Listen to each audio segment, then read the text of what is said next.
Sumesh. I'm basically a researcher and a campaigner on sustainable tourism.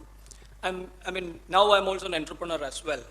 So Nama saya adalah Sumes, saya adalah peneliti dan penggerak kampanye dan dalam tourism berkelanjutan dan saya juga seorang entrepreneur juga basically, I've been working on tourism for last 20 years. dan saya telah bekerja dalam bidang tourism selama 20 tahun. All these years, I've been getting a question, why tourism? Dan setelah bertahun-tahun ini saya mendapati pertanyaan, mengapa tourism? And definitely in order to answer that question, I have to go back 20 years ago. Dan untuk menjawab pertanyaan tersebut, saya harus kembali ke 20 tahun yang lalu. Where I was working in Bangalore. So I was also attracted to a movement which was protesting against a Rayon's factory in Calicut. Dan ketika saya bekerja di Bangalore, saya juga tertarik kepada sebuah momen di mana terdapat sebuah protes terhadap pabrik di Calicut. Particular factory was polluting a river and environment, which was also causing a lot of cancer death in that region. Pabrik ini memberikan polusi terhadap sungai dan lingkungan sekitar yang menyebabkan terjadinya banyak kanker. So of course, I was also part of that protest with a couple of my friends, and definitely that gave me an opportunity to interact with people like Fisher Folk. Dan juga saya menjadi bagian dalam protes tersebut bersama beberapa teman saya dan tentu saja memberikan saya kesempatan untuk berinteraksi dengan orang-orang. Adivasis and farmers. And all these interactions and dialogues and conversations gave me a new understanding of their priorities. Dan berbicara kepada orang-orang seperti nelayan dan petani. Dan interaksi dan dialog tersebut memberikan saya pemahaman baru tentang prioritas mereka. And their learnings and their expectations. So which Dan pemahaman mereka dan juga ekspektasi mereka. gave me a different perspective on development as well. That's exactly Yang memberikan saya perspektif yang berbeda dalam hal development. my entry point to the development sector, and since then I've been working in development sector with a special emphasis on tourism and development. So this is what. Dan sejak saat itu saya telah bekerja dalam sektor development dengan emphasis spesial dalam tourism dan perkembangan.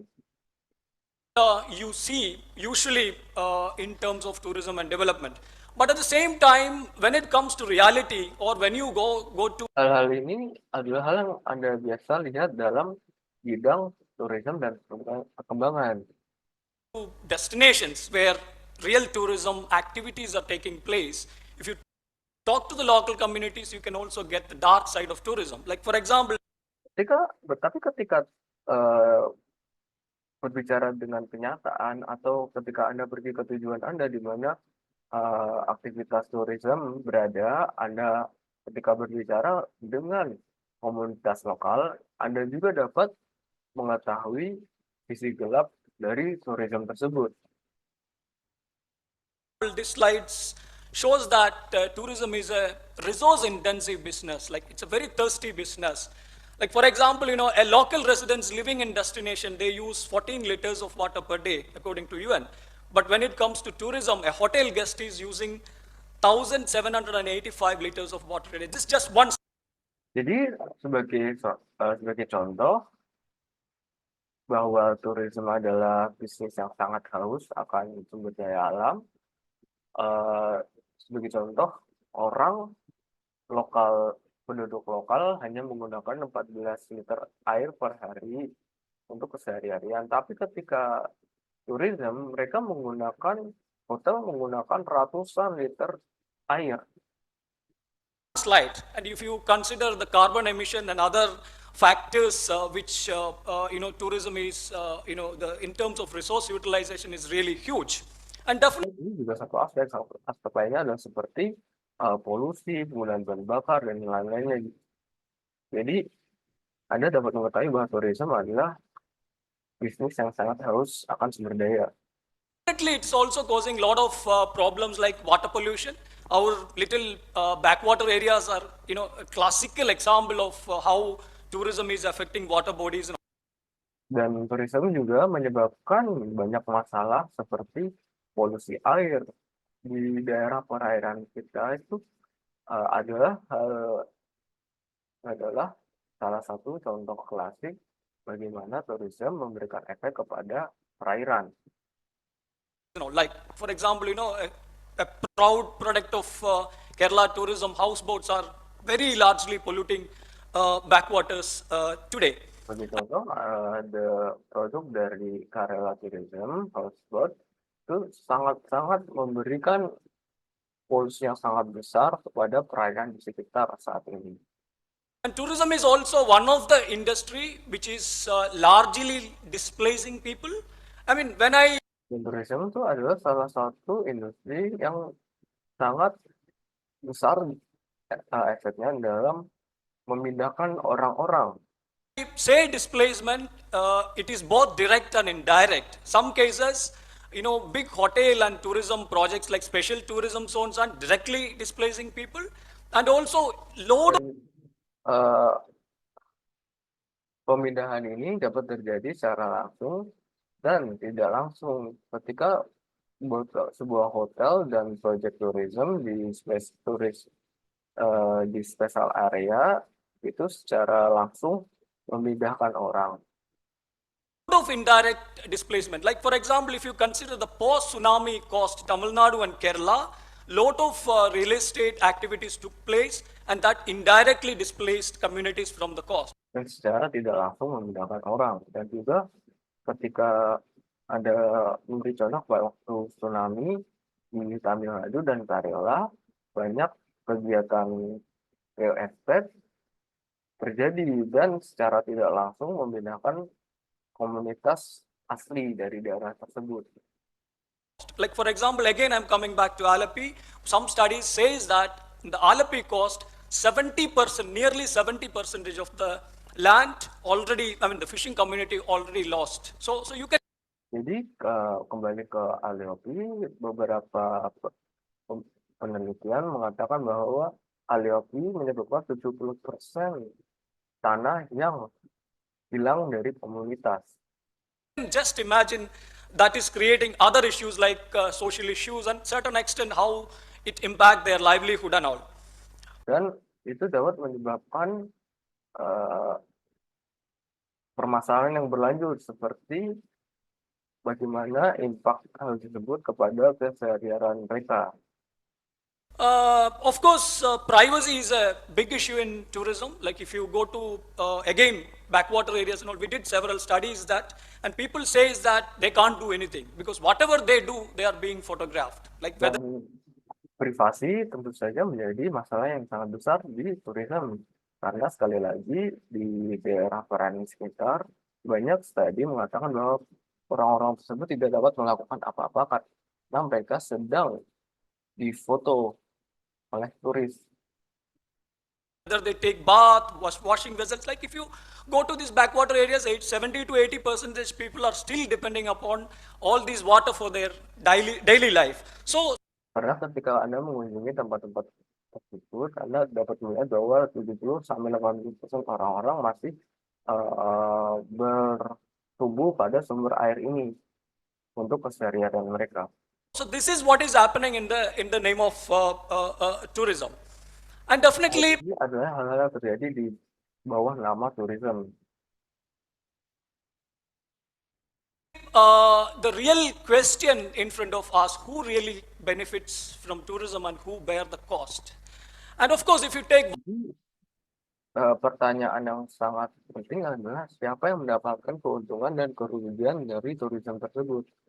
Wayanad, I mean, of course, I'm basically from Wayanad.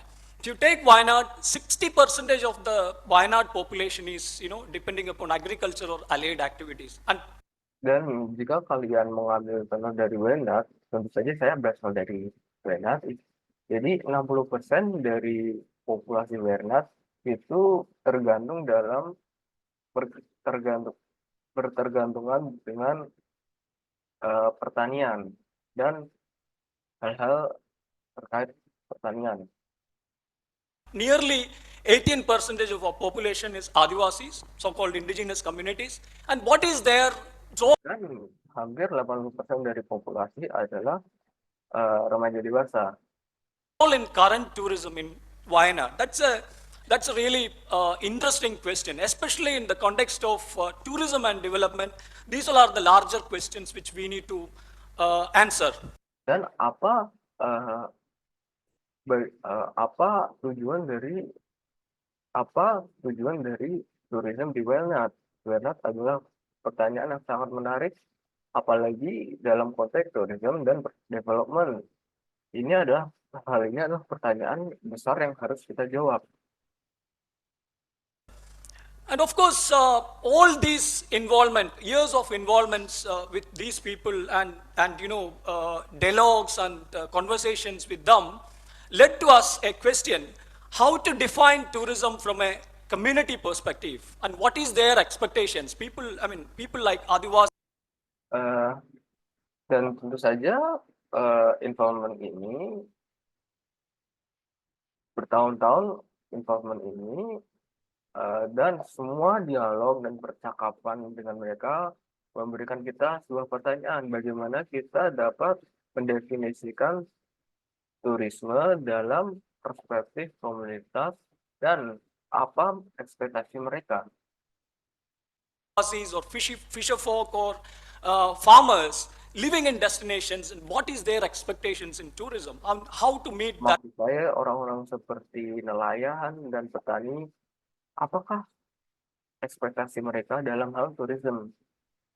Expectations or whether we can meet that expectations and Dan bagaimana dan apa ekspektasi mereka dan juga bagaimana cara kita dapat memenuhi ekspektasi mereka. all these questions came to us, and we had a lot of dialogues with all these communities, and finally Dan setelah kita berbagai dialog dengan komunitas ini, kita akhirnya mencapai sebuah poin di mana kita harus membuat sebuah kolektif grup. we reached in a point that we need to form a kind of a collective group, and that's exactly my organization I'm working with for last 12-13 years. And of course, Dan ini adalah persis seperti apa organisasi saya dibuat dalam 12 tahun, 13 tahun terakhir yang saya kerjakan. of course, when we started our program, the obvious question in front of us was participation of local communities in tourism. I mean, still Pertanyaan yang sangat jelas di depan kita adalah partisipasi komunitas lokal dalam turisme. we are working on it.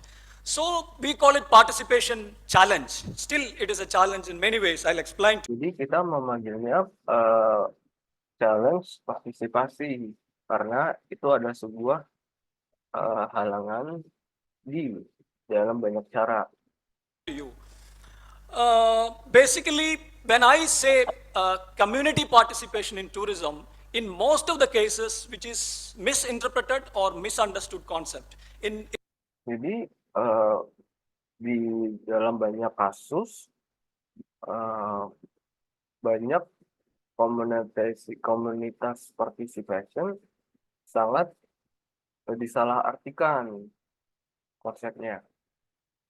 In many cases, like even many of the tourism programs, local participation in tourism is defined as menial jobs or low-paid jobs like sweeping and things like that. So many hotels.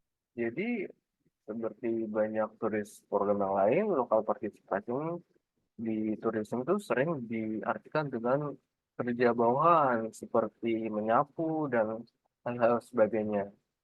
Like if you really analyze the industry, you can see that they claim that they are bringing local community participation in tourism, but that's not sufficient.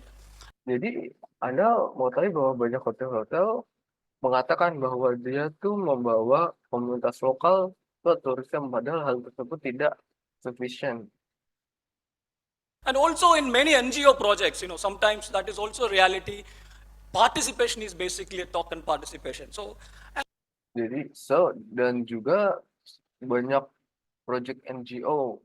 Jadi Anda tahu bahwa realitas dari participation itu hanya adalah partisipasi token saja. And many of these schemes are voluntary schemes. There is no legitimacy according to the law. So these are the challenges which we face when we talk about participation in tourism. I'm sure. Dan banyak juga skema-skema ini terjadi di banyak hal. Dan secara hukum juga. Dan ini adalah masalah-masalah yang kita hadapi ketika kita berbicara dengan partisipasi dalam turisme. And another development aspect also, the same issues are very common. So when I say. Dan saya yakin dalam development yang lain, aspek yang sama juga memiliki masalah yang sama. Participation, especially when we talk about grassroots, what does it mean? What participation? Secara khusus adalah grassroots. Apakah itu grassroots? Apakah partisipasi itu berarti? Mean. So we came up with 4 levels of participation challenges, which is inevitable in order to make tourism more sustainable. Jadi kita datang dengan 4 level partisipasi, masalah-masalah yang tidak dapat dihindari agar membuat tourism lebih berkelanjutan. The participation number 1, participation in decision making and governance. So people should get a forum to take decisions on their own life and livelihood. That's Partisipasi nomor 1 adalah partisipasi dalam pembuatan keputusan dan pemerintahan. Orang-orang agar pergi ke forum dan membuat keputusan untuk diri mereka sendiri dalam keseharian mereka. very important. And second thing, definitely participation in business, not just menial jobs, meaningful participation in tourism business. Dan hal yang kedua adalah partisipasi di bisnis saja, bukan hanya tugas kelas bawah. Something like entrepreneurship development and other benefits. And the Seperti pekerjaan entrepreneurship, perkembangan, dan pekerjaan-pekerjaan lainnya. third aspect is participation in management, which is a very much discussed topics for last 2-3 years, because all over the world destination management is a challenge. Even Dan yang aspek ketiga adalah partisipasi dalam manajemen, yang merupakan topik diskusi selama 2-3 tahun, karena dalam seluruh dunia manajemen adalah sebuah permasalahan atau halangan. even if traditional sending countries like Barcelona, Berlin, or European cities, they are also facing a lot of protest against tourism. Even probably the last Bahkan negara-negara tradisional seperti Barcelona, Berlin, atau kota-kota Eropa, mereka juga mengalami permasalahan seperti protes melawan tourism. 2 years ago, there was a mayor election in Barcelona. The basis of mayor's election was her anti-protest, tourism protest background. So this is a Bahkan pada 2 tahun terakhir terdapat pemilihan gubernur di Barcelona yang gubernur tersebut menyerukan anti-protest tourism Very tricky issue now. So participation in managing tourism, including destination management, is a key issue. The fourth Jadi partisipasi dalam manajemen tourism termasuk tujuan manajemen itu adalah masalah utamanya. one is very important, especially when you take tourism as a development model, monitoring tourism. Whether tourism Dan yang keempat adalah apa yang sangat penting adalah monitoring tourism. is beneficial or detrimental to the local community. When you talk about development, it's not just economic benefits. Other benefits Apakah tourism tersebut menguntungkan atau tidak kepada komunitas lokal, dan ketika Anda berbicara tentang development, hal ini juga tidak hanya berbicara dengan keuntungan ekonomi. are also important. So how to monitor tourism with local community participation is a multi-billion-dollar question. So in our Jadi memonitoring tourism dengan local community itu adalah multi-miliar dolar sekian. our program, we are trying a little humble, attempts. All the villages, we are working in many states. All the villages we are working, we are trying to facilitate local communities, Jadi program kita adalah berusaha untuk memfasilitasi komunitas lokal. facilitation committees and destinations. Like for example, the chairperson of the committee is basically people elected representative like panchayat president or panchayat member, which is giving Jadi sebagai contoh, orang yang berada di memiliki kedudukan di komunitas itu adalah orang-orang yang dipilih dari daerah tersebut, seperti punjab presiden atau anggota punjab. giving a legitimacy to the committee according to the Panchayati Raj Act. So Yang the memberikan kursi-kursi di sebuah perusahaan melalui Punjabi Raj Act. other members like women representative, youth representative, even representative of Adivasis and all part of the committee. So basically they are trying to ensure these 4 levels of participation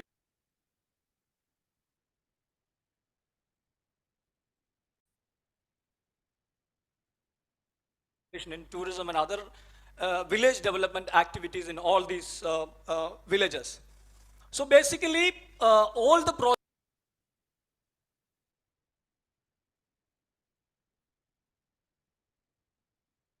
Jadi kita berusaha untuk memastikan 4 level dari partisipasi ini terjadi di desa-desa tersebut. programs which we are trying to promote in our village, it's authentic. We don't recreate any activities. So travelers getting an authentic travel experiences when Jadi semua program yang kita gunakan adalah program otentik. Jadi kita tidak mencoba membuat kembali semua aktivitas kepada pengunjung agar pengunjung mendapatkan pengalaman yang otentik. when they visit us, definitely which is experiential. And when you talk about market, this is a very rapidly growing market segment. So we get Jadi hal ini adalah eksperiensial, dan ketika kita berbicara dengan market, ini adalah pasar yang bertumbuh secara rapid. considerable market share also now.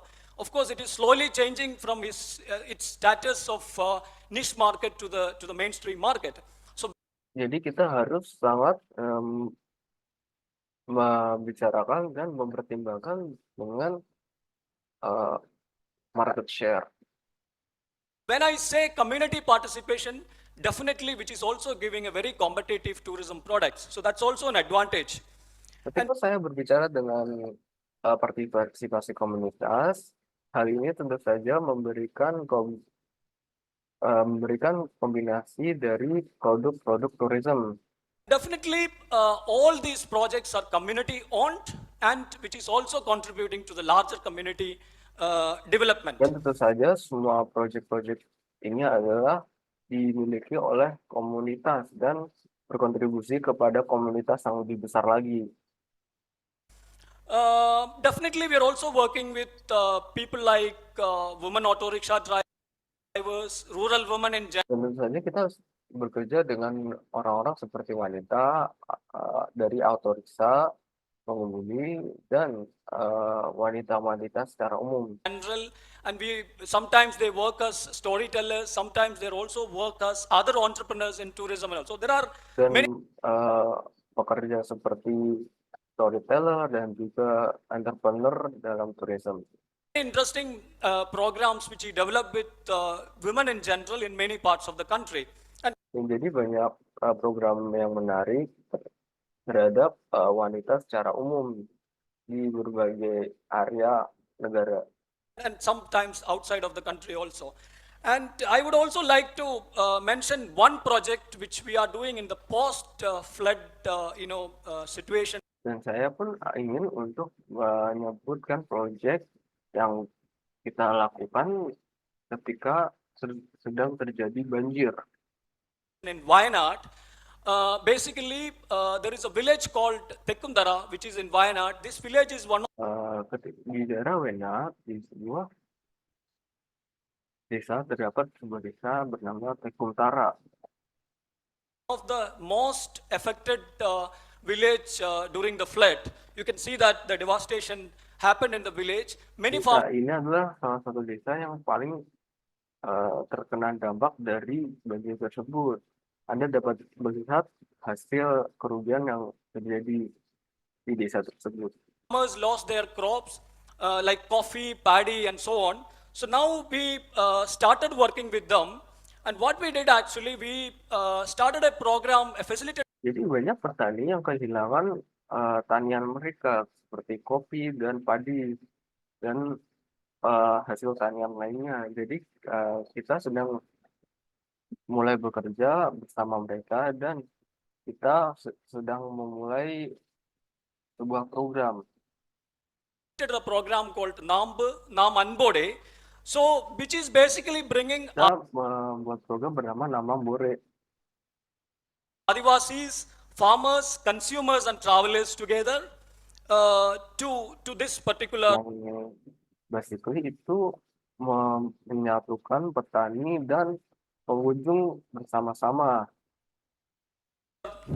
village. So what we did actually, we found 100 travelers and consumers, and we are all kind of contributed to some money to the farmers and Jadi apa yang kita lakukan adalah kita menemukan ratusan pengunjung dan consumer dan kita memberikan kontribusi uang kepada petani tersebut.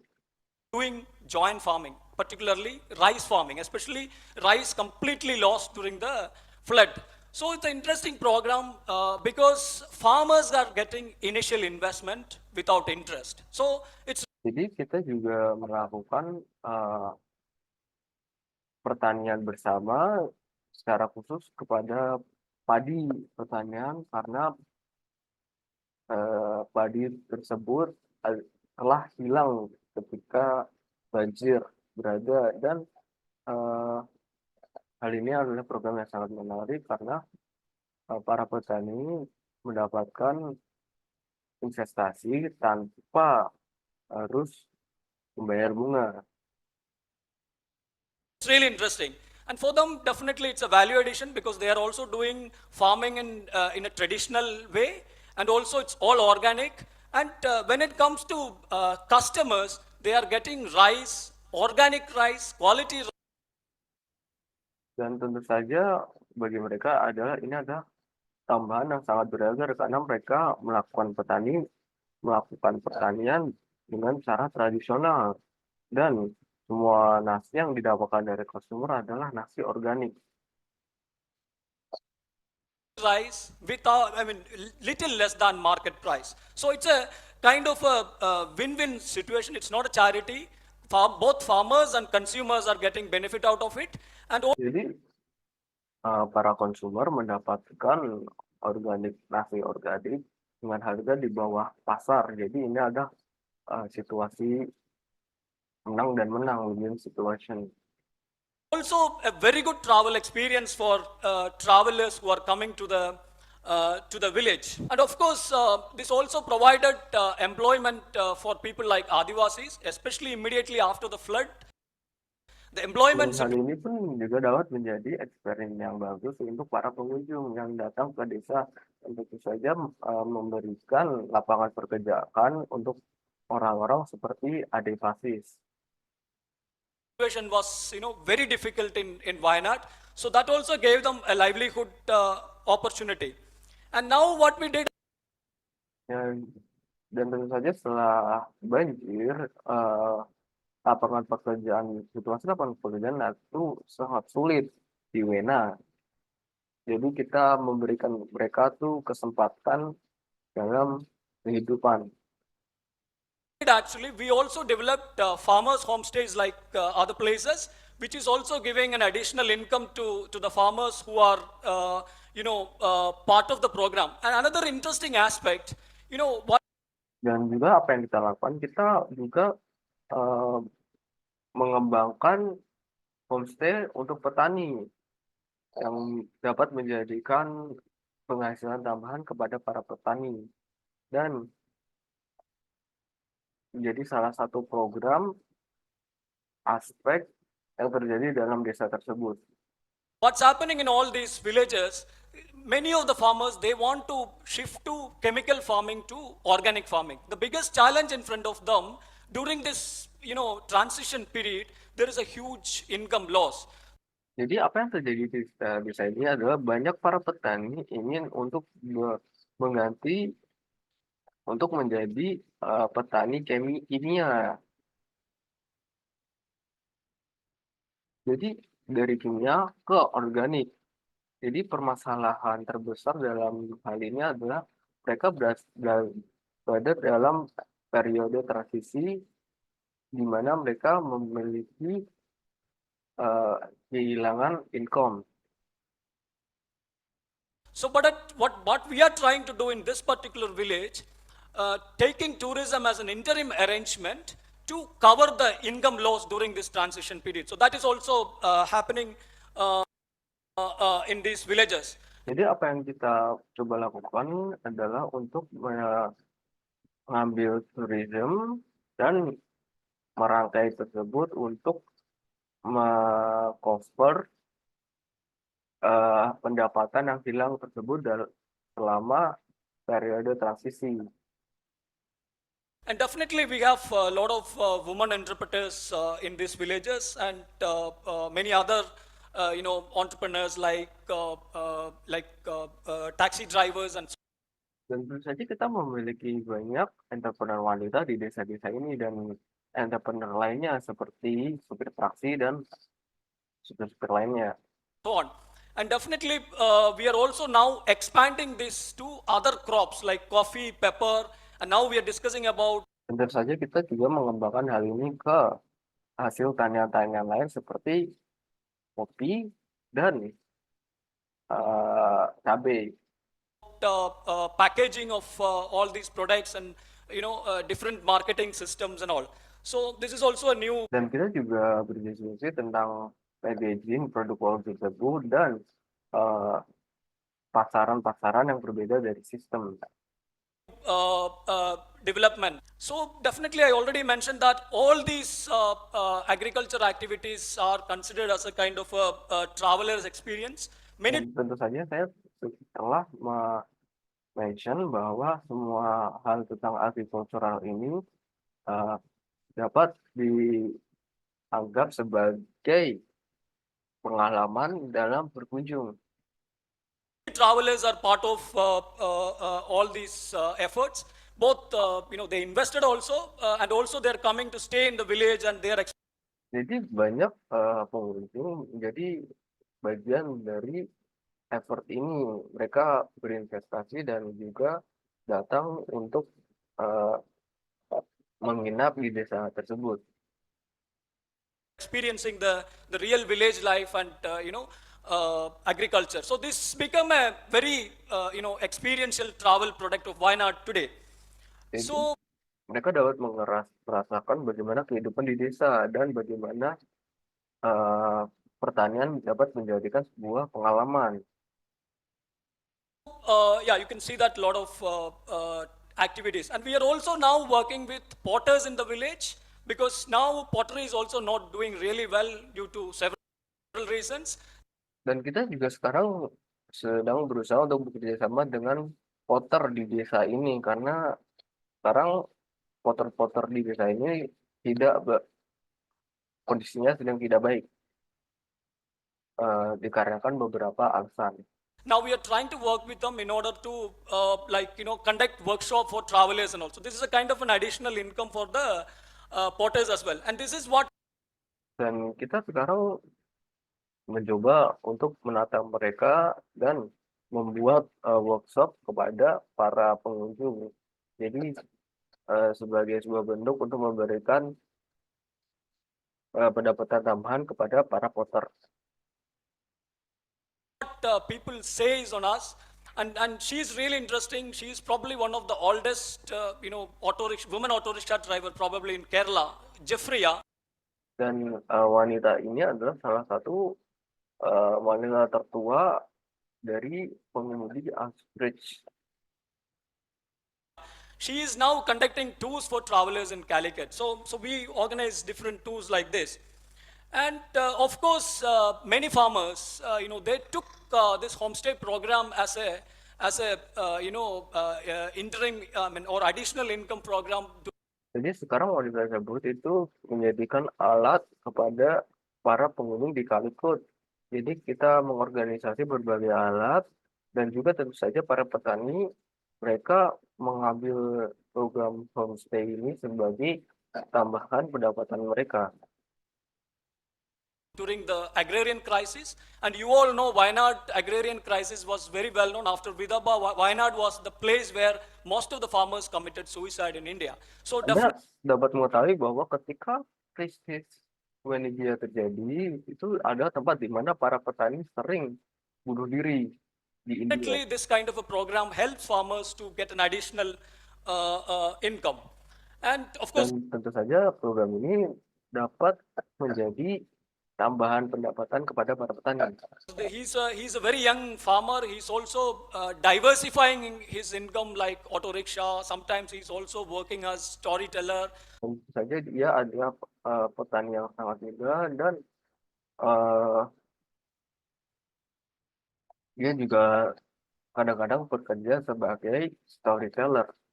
So this program also giving them an additional income. And this is another interesting program which is near Kayamkulam. Tentu saja program-program ini memberikan mereka pendapatan tambahan dan juga terdapat program lain yang menarik juga. In a post-tsunami coast, 7 women, they formed a self-help groups and they built a solar eco-friendly cottage and they're running.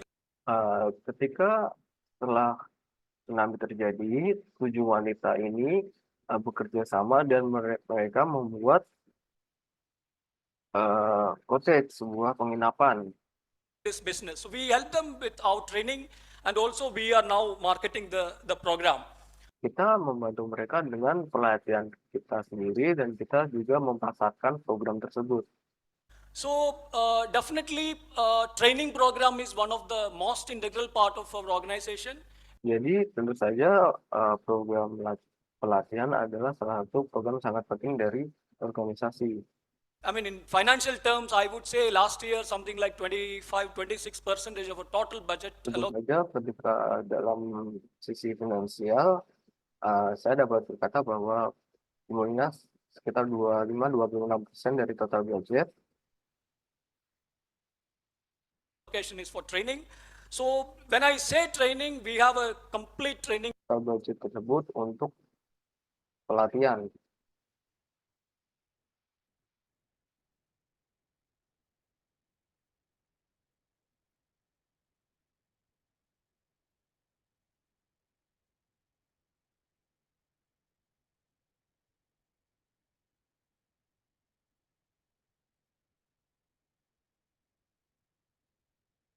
Module for homestays, rural women. We have a module for storytellers like communication. Jadi kita punya modul yang selesai tentang homestay dan wanita rural, kita juga mempunyai modul latihan kepada storyteller. and presentation and so on, and also drivers, youth, and villagers in general. Like I already mentioned, the village committee, they're also getting training on various aspects like how to monitor tourism and all. Dan tentu saja seperti program presentasi kepada para driver dan juga para penduduk desa secara umum. Seperti saya telah sebutkan, komite desa mereka juga mendapatkan pelatihan dalam aspek-aspek tentu. And definitely our training modules are also covering larger aspects of environment like zero waste and so on. So the training Dan juga kita juga memberikan pelatihan modul yang menggapai aspek besar dari lingkungan seperti sampah 0% dan hal sebagainya. helps us to really set up these programs in villages. Dan hal-hal ini itu dapat membantu kita melaksanakan program-program ini di desa. Thank you. Sekian dan terima kasih.